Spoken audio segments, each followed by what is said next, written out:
sangat menyedihkan, memprihatinkan, dan membuat kita merasa geram.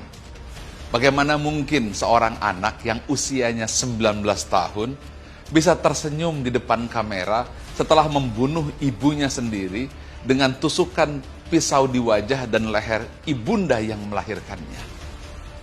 Inilah generasi ketika orang hanya diajarkan kecerdasan intelektual semata, tanpa kecerdasan emosional, tanpa kecerdasan spiritualitas.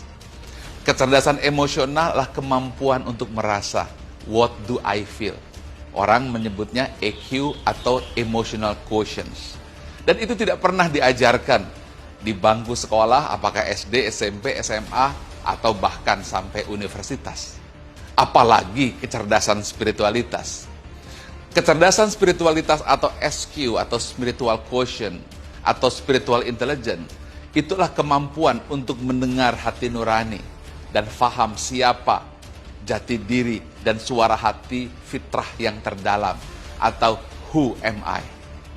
Kita terbiasa mengabaikan emosi, terbiasa mengabaikan hati nurani, sambil berkata bahwa emosi dan hati tidak berpikir, tapi ini yang berpikir. Dan inilah yang terjadi. Seorang anak membunuh ibunya, 151 kali tusukan, dan tersenyum di depan kamera. Mudah-mudahan ini pelajaran untuk kita semuanya. Bukan hanya di Indonesia, tetapi juga di Malaysia dan di seluruh dunia. Bahwa tidak cukup mengajarkan anak-anak kita, generasi kita, hanya IQ atau kecerdasan intelektual atau nilai akademik. Yang itu sudah jelas hanya berperan 10 hingga 20% saja keberhasilan.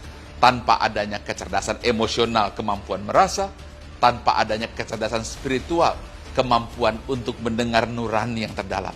Mudah-mudahan ini menjadi pelajaran besar agar kita mengajari anak-anak kita IQ, tapi EQ dan SQ sebagai kecerdasan paripurna yang harus dikombinasikan. Ingat, mengajarkan orang tanpa hati nurani tidak mengajar sama sekali.